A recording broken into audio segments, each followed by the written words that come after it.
नमस्कार बच्चों, मैं हूँ राबिया बेगम। मैं आशा करती हूँ आप स्वस्थ एवं सुरक्षित होंगे। बच्चों, आज हम पढ़ेंगे छठी कक्षा के हिंदी विषय के पुस्तक बाल राम कथा का पाठ राम और सुग्रीव। बच्चों, पिछले पाठ में हमने पढ़ा राम और लक्ष्मण सीता की खोज के लिए ऋषिमुख पर्वत निकलते हैं। उनकी भेंट कवच और शबरी से होती है। दोनों ही उन्हें सुग्रीव की मदद लेने के लिए कहते हैं। राम और लक्ष्मण सुग्रीव का मदद लेने के लिए ऋषिमुख पर्वत आते हैं और जल्द से जल्द उस पर्वत में पहुंचना चाहते हैं। तो बच्चों, आज हम उसी कथा को और आगे बढ़ाते हुए आज हम पढ़ेंगे राम और सुग्रीव। बच्चों, आप अपने पाठ्य पुस्तक को खोलिए।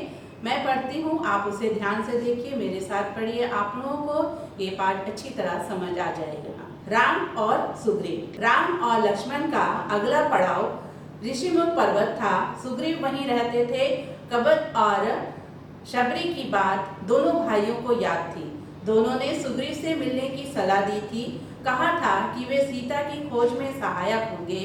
दोनों राजकुमार शीघ्रता से वहां पहुंचना चाहते थे।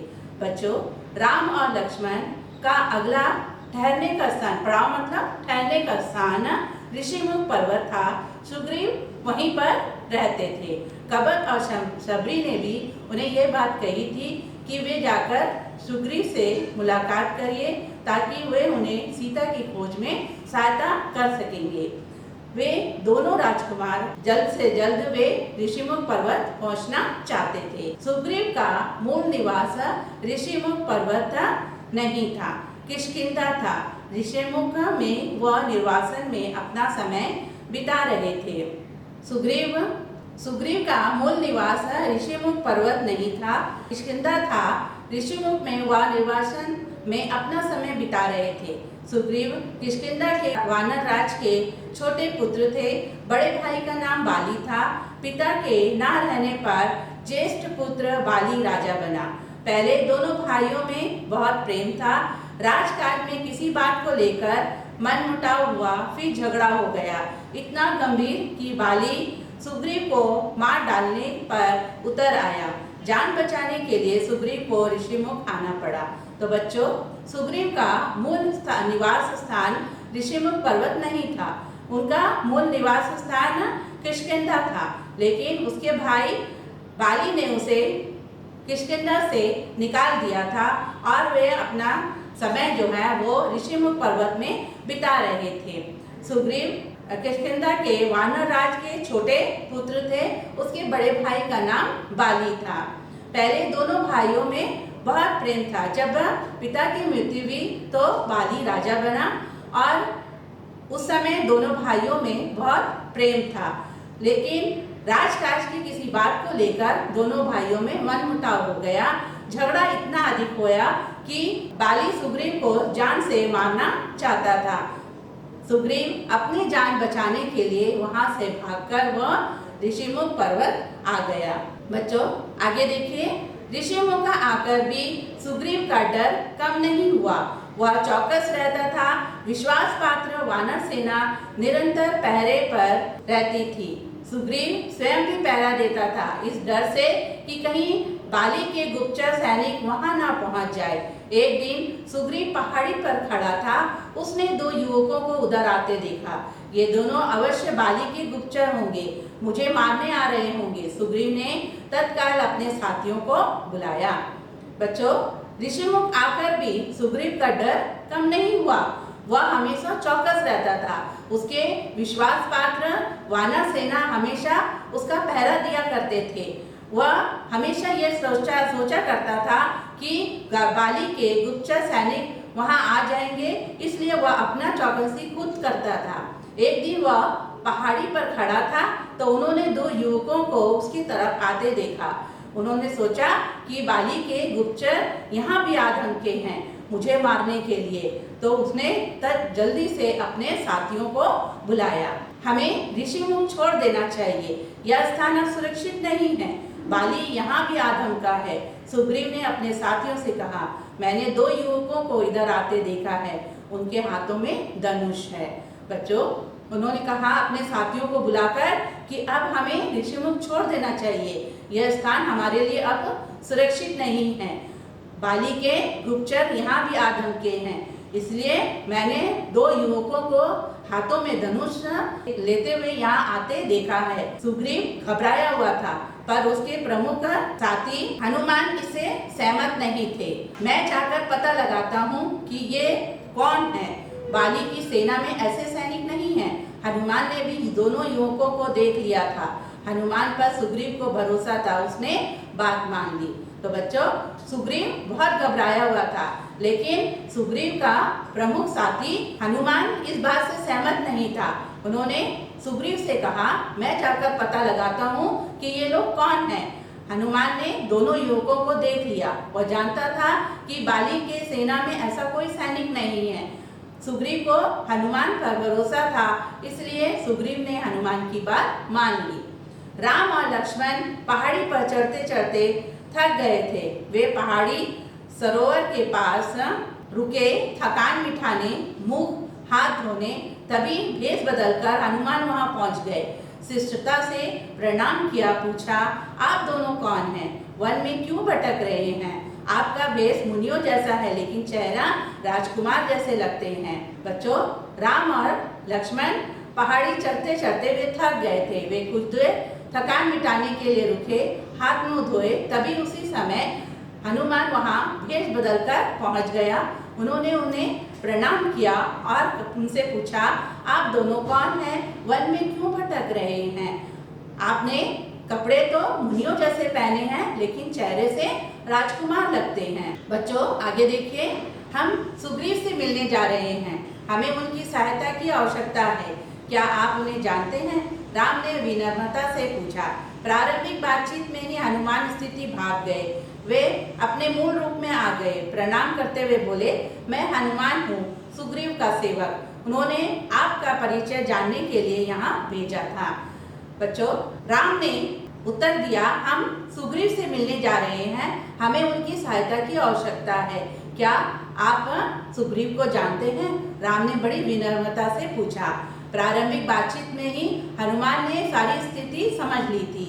वह अपने असली रूप में आ गए। उन्होंने उन्हें प्रणाम करते हुए कहा, मैं हनुमान हूँ, मैं सुग्रीव का सेवक हूँ और उन्होंने ही मुझे आपका परिचय जानने के लिए यहाँ भेजा है। लक्ष्मण ने उन्हें अपना परिचय दिया, वन में आने का कारण बताया। यह भी बताया कि वे कबंध और शबरी की सलाह पर आए हैं, सुग्रीव से मिलने, उनसे सहायता मांगने। लक्ष्मण ने उन्हें अपना परिचय दिया, उन्हें वन में आने का कारण भी बताया और उन्होंने ये भी कहा कि कबंध और शबरी की सलाह पर वे सुग्रीव से मिलने और उनकी सहायता पाने के लिए यहाँ आए हैं। हनुमान के चेहरे पर हल्की सी मुस्कुराहट आ गई। कोई उससे सहायता मांगने आया है जिसे स्वयं सहायता चाहिए। हनुमान समझ गए, राम और सुग्रीव की स्थिति एक जैसी है। दोनों को एक दूसरे की सहायता चाहिए। वे मित्र हो सकते हैं। एक अयोध्या से निर्वासित है, दूसरा किष्किंधा से। एक की पत्नी को रावण ले गया है, दूसरे की पत्नी को उसके भाई ने छीन ली है। दोनों के पिता नहीं हैं। लक्ष्मण की बात सुनकर बच्चों, हनुमान के चेहरे पर हल्की सी मुस्कुराहट आ गई। वह सोचने लगा कि कोई उससे सहायता मांग रहा है जिसे पहले से ही सहायता की आवश्यकता है। हनुमान समझ गए कि राम और सुग्रीव की स्थिति एक जैसी है। दोनों एक दूसरे के मित्र बन सकते हैं। दोनों को एक दूसरे की सहायता की आवश्यकता है। एक के अयोध्या से निर्वासित है और दूसरा किष्किंधा से, और एक की पत्नी को रावण ले गया है, दूसरे की पत्नी को उसके भाई ने छीन ली है। दोनों के पिता भी नहीं है। बच्चों, आगे देखो, हनुमान ने राम और लक्ष्मण को कंधे पर बैठाया। कुछ ही पल में वे ऋषिमुख के शिखर पर पहुंच गए। हनुमान ने दोनों को सुग्रीव से मिलाया। दोनों ने अग्नि को साक्षी मानकर मित्रता का वचन लिया। सुग्रीव ने कहा, आज से हमारे सुख दुख साझा है। बच्चों, हनुमान ने राम और लक्ष्मण को अपने कंधे पर बैठाया और कुछ ही पल में वे ऋषिमुख शिखर पर पहुंच गए। दोनों को हनुमान ने सुग्रीव से मिलाया। दोनों ने अग्नि को साक्षी मानकर एक दूसरे से मित्रता मानने का वचन लिया और सुग्रीव ने कहा, आज से हम दोनों के सुख दुख एक दूसरे के ही हैं। राम ने सुग्रीव को सीता हरण के संबंध में बताया तो सुग्रीव अचानक उठ खड़े हुए। उन्हें कुछ याद आया। बोले, वानरों ने मुझे एक स्त्री के हरण की बात बताई थी, वह निश्चित रूप से सीता ही रही होगी। रावण का रथ इसी पर्वत के ऊपर से गया था। तो बच्चों, राम ने सुग्रीव को सीता हरण के बारे में सारी बातें बताई। राम यह सुनते ही सुग्रीव उठ खड़ा हुआ। उन्होंने कहा, हाँ, मेरे वानरों ने मुझे एक स्त्री के हरण के बारे में बताया है, वह शायद सीता ही होगी। रावण का रथ इसी पर्वत के ऊपर से गया था। राम और लक्ष्मण ध्यान से उनकी बात सुन रहे थे। सुग्रीव बोलते रहे। सीता स्वयं को रावण के चुंगल से छुड़ाने का यत्न कर रही थी। वानरों को देखकर उन्होंने अपने कुछ आभूषण नीचे फेंक दिए। गहनों की एक पोटली राम के सामने रखते हुए उन्होंने कहा, देखिए, क्या ये सीता के तो नहीं है। राम और लक्ष्मण ध्यान से उनकी बातों को सुन रहे थे। सुग्रीव बोलते जा रहे थे। उन्होंने कहा कि सीता रावण के चुंगल से निकलने का काफी प्रयास कर रही थी। उन्होंने वानरों को देखा तो अपने आभूषण नीचे फेंक दिए और सुग्रीव ने एक पोटली राम के सामने रखकर कहा, आप देखिए, कहीं ये सीता के आभूषण तो नहीं है। राम ने आभूषण तुरंत पहचान लिए। कुछ गहने लक्ष्मण ने भी पहचाने। गहने देखकर राम शोक सागर में डूब गए। उनके मुंह से निकला, धिक्कार है मुझे, हे सीते, मैं संकट में तुम्हारी रक्षा नहीं कर सका। मेरा पौरुष, बल, पराक्रम, ज्ञान तुम्हारे काम नहीं आया। तो बच्चों, राम उस आभूषण को देखकर तुरंत पहचान गए। लक्ष्मण ने भी कुछ आभूषण पहचाने। राम आभूषण को देखकर शोक में डूब गए। उन्होंने कहा कि हे सीते, तुम्हारे संकट में मैं तुम्हारी रक्षा नहीं कर सका। मेरा पौरुष, बल, पराक्रम, ज्ञान कुछ तुम्हारे काम नहीं आ सका। सुग्रीव ने उन्हें सांत्वना दी। सीता अवश्य मिल जाएगी। मैं हर प्रकार की आपकी सहायता करूंगा मित्र। रावण का सर्वनाश निश्चित है। तो बच्चों, यह देखकर सुग्रीव ने राम की हिम्मत बढ़ाई। उन्होंने कहा, सीता अवश्य मिलेगी, हम हर प्रकार से आपकी सहायता करेंगे। रावण का सर्वनाश तो निश्चित होगा ही। राम के बाद सुग्रीव ने अपनी वीरता कथा सुनाई। बाली ने मुझे राज्य से निकाल दिया है, मेरी स्त्री छीन ली है, मेरा वध करने की चेष्टा कर रहा था। संकट के समय हनुमान, नल और नील ने मेरा साथ दिया, मुझे कभी नहीं छोड़ा। उसने राम से सहायता मांगी। राम बोले, चिंता मत करो मित्र, तुम्हें अपना राज्य भी मिलेगा और स्त्री भी। उसके राम के बाद में सुग्रीव ने भी अपनी दुख भरी कहानी राम को सुनाई। उन्होंने कहा, बाली ने मुझे राज्य से निकाल दिया है, मेरी पत्नी को भी उन्होंने छीन ली है, मेरा वह वध करना चाहता था। नील, नल और हनुमान ने मेरा साथ कभी नहीं छोड़ा, उन्होंने मुझे मेरा साथ हमेशा दिया है। उसने राम से सहायता मांगी। राम ने उसे कहा, चिंता मत करो, तुम्हें तुम्हारा राज्य भी मिलेगा और तुम्हारी पत्नी भी। राम देखने में सुकुमार थे। उन्हें देखकर उनकी शक्ति का पता नहीं चलता था। सुग्रीव को राम के आश्वासन पर भरोसा नहीं हुआ। बाली महाबलशाली है, उसे हराना इतना आसान नहीं है। वह शाल के 7 वृक्षों को एक साथ झकझोर सकता है। बच्चों, राम को देखने पर वो बड़े कोमल दिख रहे थे। उन्हें देखकर उनकी शक्ति का कोई अनुमान नहीं लगा सकता था। तो सुग्रीव को भी राम के आश्वासन पर भरोसा नहीं हुआ। उन्होंने कहा कि बाली तो महाबलशाली है, उसे हराना इतना आसान नहीं है। वह एक साथ साल के 7 वृक्षों को झंझोर सकता है। राम ने कोई उत्तर नहीं दिया, धनुष उठाया और तीर चला दिया। शाल के 7 वृक्ष एक ही बाण में कटकर गिर पड़े। इस शक्ति प्रदर्शन पर सुग्रीव ने हाथ जोड़ लिए। राम ने कहा, मित्र, अब विलंब कैसा, बाली को युद्ध के लिए ललकारो। किष्किंधा की राजगद्दी का निर्णय उसी युद्ध में हो जाएगा। तो बच्चों, राम ने कोई उत्तर नहीं दिया। उन्होंने अपना धनुष उठाया और तीर चला दिया। शाल के 7 विशाल वृक्ष एक तीर से कटकर धरती पर गिर पड़े। इस शक्ति प्रदर्शन को देखकर सुग्रीव ने अपने हाथ जोड़ लिए। तब राम ने कहा, मित्र, अब देर किस बात की है, तुम बाली को युद्ध के लिए ललकारो। किष्किंधा की राजगद्दी का निर्णय अब इसी युद्ध में ही हो जाएगा। बच्चों, आगे देखिए। सुग्रीव चिंतित हो गए। युद्ध में बाली को हराना असंभव था। राम बोले, चिंता मत करो मित्र, मैं पेड़ की ओट में युद्ध देखूंगा। जब तुम पर संकट आएगा तुम्हारी सहायता करूंगा। बाली की मृत्यु मेरे ही बाण से होगी, वह मारा जाएगा। तो बच्चों, सुग्रीव चिंतित हो गए। अब वो सोच में पड़ गए, युद्ध में बाली को हराना संभव नहीं था। राम बोले, तुम चिंता मत करो, मैं पेड़ के आड़ में ही रहूंगा। जब तुम्हारे ऊपर संकट आएगा तब मैं तुम्हारी सहायता करूंगा। बाली की मृत्यु मेरे बाण से ही हो जाएगी, वह जरूर मारा जाएगा। योजना बनाकर सब किष्किंधा पहुंच गए। सुग्रीव आगे था, राम लक्ष्मण और हनुमान छिप गए थे। मेरे पीछे राम की शक्ति है, सोचते हुए उसने बाली को ललकारा। बाली के क्रोध की सीमा न रही, वह गरजता हुआ निकला, आज शिकार स्वयं मेरे मुंह तक आया है, मैं तुझे नहीं छोड़ूंगा। बच्चों, राम के साथ योजना बनाकर कि वे सब किष्किंधा पहुंच गए। सुग्रीव आगे आगे था, राम लक्ष्मण और हनुमान छिप गए थे। मेरे पीछे राम की शक्ति है, यह सोचकर सुग्रीव ने बाली को युद्ध के लिए ललकार दिया।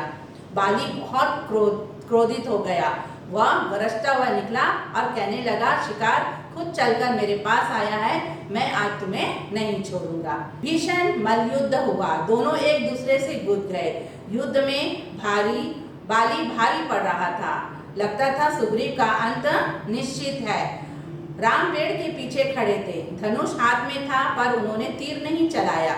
सुग्रीव वहां से किसी तरह जान बचाकर भागा, सीधा ऋषिमुख पर्वत आकर रुका।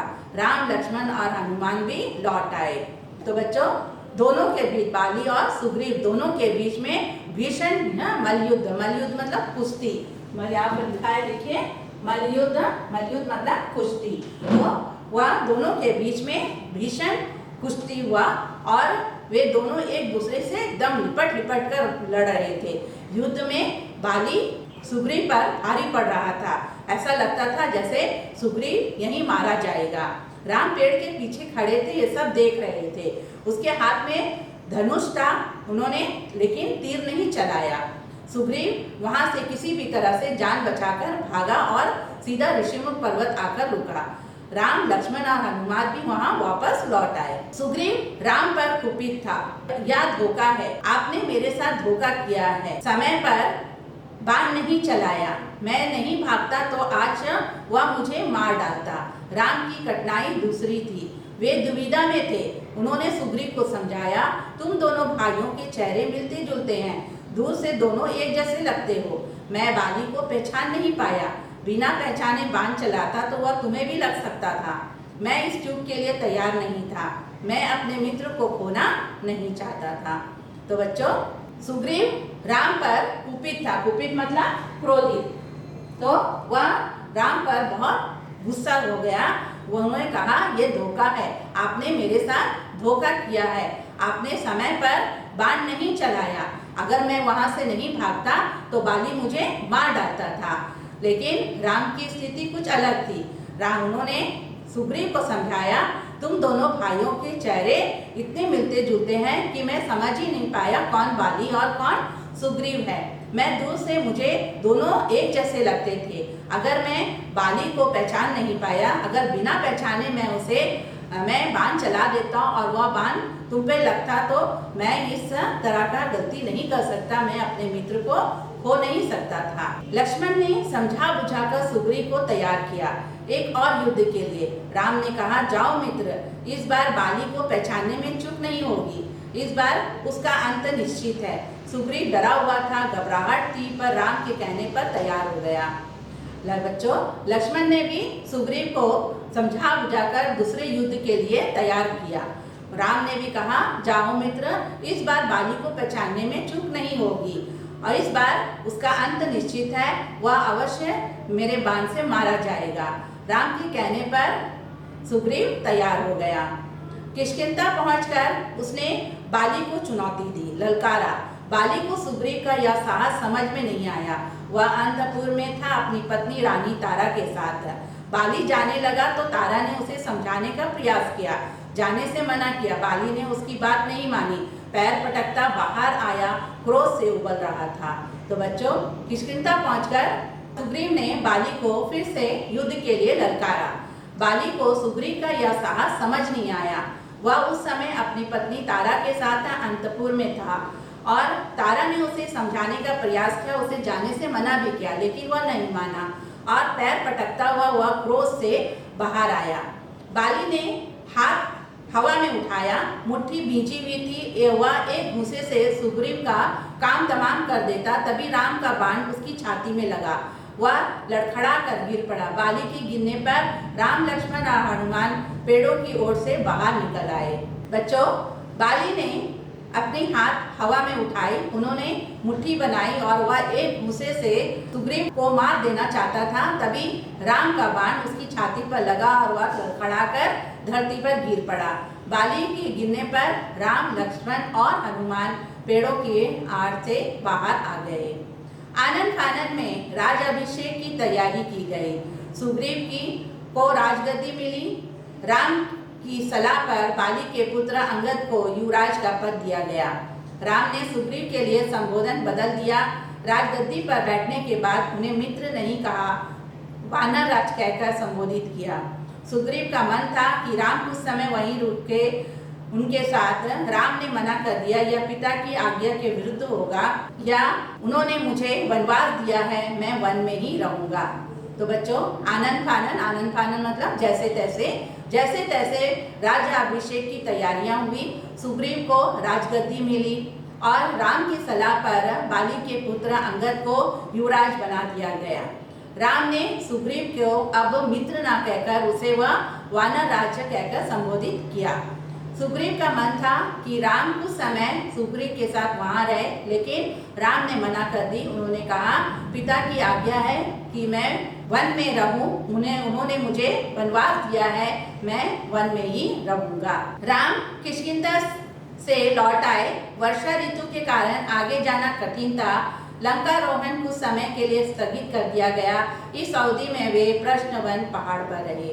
तो बच्चों, राम अब किष्किंधा वापस आ गए। वर्षा ऋतु होने के कारण वे आगे नहीं जा सके। लंकारोहण में के कार्य को कुछ समय के लिए स्थगित कर दिया गया। अब वो प्रश्नवन के पहाड़ में रहे। वर्षा ऋतु बीत गई। राम प्रतीक्षा कर रहे थे सुग्रीव की वानर सेना की। सीता की खोज के लिए सुग्रीव ने राजतिलक के दिन राम को इसका आश्वासन दिया था, लेकिन वह अपना वचन भूल गए। रंगराज में उलझ गए। राम चिंतित थे, दुखी भी। तो बच्चों, वर्षा ऋतु बीत गई।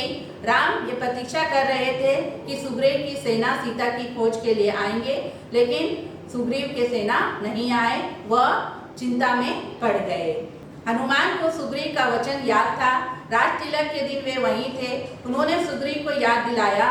सुग्रीव ने वानर सेना एकत्र करने का आदेश दिया। यह काम सेनापति नल को सौंपा गया। 15 दिन और बीत गए, लेकिन सेना राम के पास नहीं पहुंची। तो बच्चों, हनुमान को सुग्रीव का वचन याद था, क्योंकि राज तिलक के समय हनुमान वहीं उपस्थित थे। उन्होंने सुग्रीव को इसका वचन का याद दिलाया।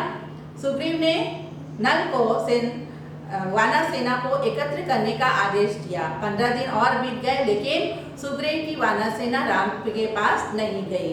राम सुग्रीव के इस व्यवहार से क्षुब्ध थे। क्रोध में उन्होंने सुग्रीव के विनाश तक की बात कही। राम को चिंतित देख लक्ष्मण से ना रहा गया। उन्होंने धनुष उठाया तो राम ने उन्हें रोक दिया। सुग्रीव को बस समझाना है, वह हमारा मित्र है। लक्ष्मण किष्किंधा चले गए सुग्रीव को समझाने। वहां पहुंचकर उन्होंने धनुष पर प्रतीक्षा चढ़ाई, डोरी खींचकर छोड़ी। उसके टंकार से सुग्रीव कांप गया। बच्चों, राम सुग्रीव के इस व्यवहार से बड़े परेशान हो गए। उनकी इस चिंता को देखकर लक्ष्मण से रहा नहीं गया। उन्होंने अपना धनुष उठाया तो राम ने उन्हें रोक दिया। उन्होंने कहा कि नहीं, सुग्रीव को हमें समझाना है, वह हमारा मित्र है। तो लक्ष्मण उसे समझाने के लिए किष्किंधा चले गए। वहां जाकर उन्होंने अपने धनुष की डोरी जोर से खींचकर छोड़ी और उसकी आवाज, टंकार मतलब धनुष की आवाज, उसके जो धनुष की जो आवाज है वह सुग्रीव तक भी पहुंची और सुग्रीव कांप उठा। धनुष की टंकार सुनते ही उसे राम का दिया हुआ वचन पुनः याद आ गया। तारा ने सलाह दी कि वे तत्काल जाकर राम से मिले, क्षमा याचना करे। सुग्रीव ने ऐसा ही किया। राम के पास जाने से पूर्व सुग्रीव ने हनुमान को आवश्यक निर्देश दिए। वानर सेना एकत्र करने का आदेश। इस बार सुग्रीव सेना एकत्र होने तक नहीं रुके, तुरंत निकल पड़े लक्ष्मण के पीछे पीछे। धनुष की आवाज सुनते ही बच्चों सुग्रीव को राम को दिया हुआ वचन पुनः याद आ गया। तारा ने उन्हें सलाह दी कि वे तुरंत राम के पास जाकर क्षमा याचना कर मांगे। सुग्रीव ने ऐसा ही किया, लेकिन राम के पास जाने से पूर्व उन्होंने हनुमान को यह आदेश दिया कि वे वानर सेना को एकत्र करके जल्द से जल्द राम के पास पहुंचे। और इस बार सुग्रीव सेना एकत्र करने तक रुके नहीं, वे तुरंत निकल पड़े लक्ष्मण के पीछे पीछे। राम के सामने जाकर भयभीत वानर राज ने उनसे क्षमा मांगी अपनी चूक के लिए। राम ने उन्हें उठाकर गले लगा लिया। राम और सुग्रीव बात ही कर रहे थे कि उछल कूद करती वानर टोलियां वहां पहुंची। हनुमान ने के साथ लाखों वानर थे, जमवंत के पीछे भालुओं की सेना। तो बच्चों राम के सामने वानर राज आकर माफी मांगने लगा। राम ने उसे उठाकर अपने गले लगा लिया। राम और सुग्रीव बात ही कर रहे थे, इतने में हनुमान के साथ वानरों की टोलियां उछल कूद करती हुई वहां पहुंच गई। उसके साथ साथ जमवंत के पीछे भालुओं की सेना भी थी। इसके बाद लंकारोहण की योजना बनी। वानरों को 4 टोलियों में बांटा गया। अंगद को दक्षिण जाने वाले अग्रिम दल का नेता बनाया गया। उस दल में हनुमान, नल और नील भी थे। राम की यही इच्छा थी। उन्होंने कहा वानरों की सेना भेजने से पहले चतुर और बुद्धिमान दूतों को लंका भेजा जाए, यही उचित है। तो बच्चों इसके बाद लंका रोहन की योजना बनी। वानरों को 4 टोलियों में बांट दिया गया। दक्षिण जाने वाली जो टोली थी उसके दल का नेता अंगद को बनाया गया। उस दल में हनुमान, नल और नील भी शामिल थे। राम ने कहा कि दक्षिण की सेना को लंका भेजने से पहले चतुर और बुद्धिमान दूतों को लंका भेजा जाए। राम और सुग्रीव की जयकार करते हुए वानर अपनी निर्धारित दिशाओं की ओर चल पड़े। दक्षिण जाने वाले दल को राम ने रोक लिया। उन्होंने हनुमान को अपने पास बुलाया, अपनी उंगली से अंगूठी उतारकर उन्हें दी। अंगूठी पर राम का चिन्ह था। उन्होंने कहा जब सीता से भेंट हुए तो यह अंगूठी उन्हें दे देना। वे इसे पहचान जाएगी, समझ जाएगी तुम्हें मैंने भेजा है, तुम मेरे दूत हो। तो बच्चों राम और सुग्रीव की जय जयकार करते हुए वानरों की सेना अपनी निर्धारित दिशाओं की ओर चल पड़े। दक्षिण जाने वाले जो दल थे उन्हें राम ने रोक लिया। उन्होंने हनुमान को अपने पास बुलाया और अपनी उंगली से अंगूठी निकालकर हनुमान को देते हुए कहा कि यह अंगूठी देते हुए उन्होंने कहा कि जब सीता से भेंट होगी तो यह अंगूठी उन्हें दे देना। वह समझ जाएगी कि तुम्हें मैंने भेजा है और तुम मेरे दूत हो। दक्षिण की टोली किष्किंधा से चली। अंगद और हनुमान आगे आगे चल रहे थे। चलते चलते वे ऐसे स्थान पर पहुंच गए जिसके आगे भूमि नहीं थी, केवल जल था। विशाल समुद्र, उसकी गहराई अथाह थी, लहरों की गरज कपा देती थी। समुद्र को देखकर सबका साहस जवाब दे गया। वानर थक हार कर वहीं बैठ गए। तो बच्चों दक्षिण में जो जाने वाली टोली किष्किंधा से निकल पड़ी थी। अंगद और हनुमान आगे आगे चल रहे थे। कुछ दूर जाने के बाद वे रुक गए। अब भूमि नहीं थी, सामने विशाल सा समुद्र था। उसे उसकी लहरें की जो आवाज है उसको सुनकर सब कांप उठे थे। वानर भी थक कर वहीं बैठ गए। आगे देखो बच्चों, वानर राम के बारे में चर्चा करने लगे। अंगद ने कहा राम की सेवा में प्राण भी चले जाए तो दुख नहीं होगा। जटायु ने अपनी जान दे दी, हम भी पीछे नहीं हटेंगे। वानर राम के बारे में बातें कर रहे थे। तभी अंगद ने कहा कि हम राम की सेवा में अपने प्राण भी दे दे तो कोई दुख की बात नहीं होगी। जटायु ने अपने प्राण दिए हैं तो हम भी पीछे नहीं रहेंगे। तभी एक विशाल गिद्ध पहाड़ी के पीछे से निकला। वह जटायु का भाई था संपत्ति। उसने कहा सीता लंका में है, मैं जानता हूँ रावण उन्हें लेकर गया है। आप लोगों को यह समुद्र पार करना होगा। सीता तक पहुँचने का बस यही एक रास्ता है। बच्चों तभी पहाड़ी के पीछे से एक विशाल गिद्ध आया, वह जटायु का भाई था संपत्ति। उसने कहा सीता लंका में है और मुझे मालूम है रावण ने उसे लेकर गया है। तुम्हें अगर सीता तक पहुंचना है तो यह समुद्र पार करना होगा, क्योंकि यही एक रास्ता है। सीता की सूचना मिलने से प्रसन्न हुआ वानर दल फिर निराश हो गया। समुद्र सामने था, विकराल था, उसे कौन पार कर सकता था, कैसे करेगा। अंगद उदास हो गए। लक्ष्य सामने था पर विकट था, उन्हें कुछ सूझ नहीं रहा था। बूढ़ा संपत्ति उनकी सहायता कर सकता था, पर इस आयु में इतनी लंबी उड़ान संभव नहीं थी। तो बच्चों, सीता की सूचना मिलते ही वानर में दलों में खुशी की लहर दौड़ाई, लेकिन वो कुछ देर के लिए ही थी, क्योंकि सामने तो एक बड़ा समुद्र था जिसे कौन पार करेगा, कैसे पार करेगा, ये प्रश्न उनके सामने उठ रहे थे। अंगद उदास हो गए। उनके सामने इतना बड़ा लक्ष्य था, लेकिन सामने कठिनाई ही कठिनाई थी, उसे कुछ समझ नहीं आ रहा था। बूढ़ा संपत्ति उनकी मदद तो कर सकता था, लेकिन बूढ़ा होने के कारण उसके लिए इतनी लंबी उड़ान करना संभव नहीं था। वानर दल असमंजस में पड़ गया। अंगद ने पहले ही कह दिया था कि काम पूरा किए बिना कोई किष्किंधा वापस नहीं जाएगा। वे ना आगे जा सकते थे ना पीछे, वे एक दूसरे की ओर देख रहे थे। इस दल में सबसे बुद्धिमान था जामवंत। सब उसके पास गए, उनके पास भी इस कठिन प्रश्न का कोई उत्तर नहीं था। तो बच्चों, सभी वानर सोच में पड़ गए। अंगद ने पहले ही कह दिया था कि किष्किंधा का काम पूरा यह काम पूरा किए बगैर कोई किष्किंधा वापस नहीं जाएगा। अब वे ना तो आगे बढ़ सकते थे और ना ही पीछे हट सकते थे। वे एक दूसरे की ओर देख रहे थे। अब उनकी नजर जामवंत पर पड़ी, क्योंकि वही उनमें से एक बुद्धिमान था। लेकिन वे उनके पास गए, तब भी उनके पास भी इन प्रश्नों का कोई उत्तर नहीं था। तभी जामवंत की दृष्टि हनुमान पर पड़ी। वे सबसे दूर बैठे थे चुपचाप। जामवंत जानते थे कि यह काम हनुमान कर सकते हैं। वे पवन पुत्र हैं, उनकी शक्ति अपार है, लेकिन उन्हें स्वयं इसका अनुमान नहीं है। उसकी सोई हुई शक्ति जामवंत ने जगाई। कहा, हनुमान, आपको जाना पड़ेगा, यह कार्य केवल आप कर सकते हैं।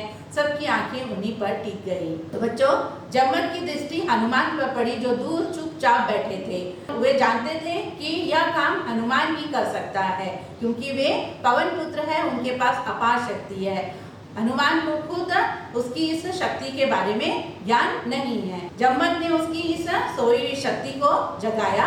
उन्होंने कहा कि हनुमान, आपको ही इस कार्य के लिए जाना होगा, आप ही ये कार्य कर सकते हैं। और सबकी आंखें उस पर टिक गई थी। तो बच्चों, ये था आज का हमारा पाठ।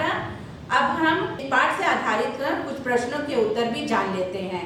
पहला प्रश्न बच्चों, सुग्रीव कौन था? तो इस प्रश्न का उत्तर है, सुग्रीव किष्किंधा के वानर राज बाली का छोटा भाई था। दूसरा प्रश्न, राम लक्ष्मण को देखकर सुग्रीव को क्या भय हुआ? तो इस प्रश्न का उत्तर है, राम लक्ष्मण को देखकर सुग्रीव को यह भय हुआ कि ये बाली के गुप्तचर हैं तथा उसे मारने के लिए आ रहे हैं। तीसरा प्रश्न बच्चों, हनुमान कौन थे? इस प्रश्न का उत्तर है, हनुमान सुग्रीव का प्रमुख साथी थे। चौथा प्रश्न, राम और लक्ष्मण ऋषिमुख के शिखर पर कैसे पहुंचे? इस प्रश्न का उत्तर, राम और लक्ष्मण हनुमान के कंधे पर बैठकर ऋषिमुख के शिखर पर पहुंचे। पांचवा प्रश्न बच्चों, सुग्रीव को अपनी शक्ति का परिचय देने के लिए राम ने क्या किया? इस प्रश्न का उत्तर है, सुग्रीव को अपनी शक्ति का परिचय देने के लिए राम ने शाल के 7 वृक्ष को एक ही बाण से काट दिए। छठा प्रश्न, राम ने पहली बार बाली पर बाण क्यों नहीं चलाया? इस प्रश्न का उत्तर है, बाली और सुग्रीव देखने में एक जैसे लगते थे। राम बाली को पहचान नहीं सके, इसलिए उन्होंने पहली बार बाण नहीं चलाया। सातवां प्रश्न, राम ने हनुमान को दक्षिण दिशा की ओर भेजते समय क्या कहा? इस प्रश्न का उत्तर है, राम ने हनुमान को दक्षिण दिशा की ओर भेजते समय अपनी अंगूठी देकर कहा, जब सीता से भेंट हो तो उन्हें यह दिखाना, वे समझ जाएगी कि तुम मेरे दूत हो। ये था बच्चों आज का हमारा पाठ। मैं आशा करती हूँ आपको ये पाठ अच्छी तरह समझ आया होगा। धन्यवाद।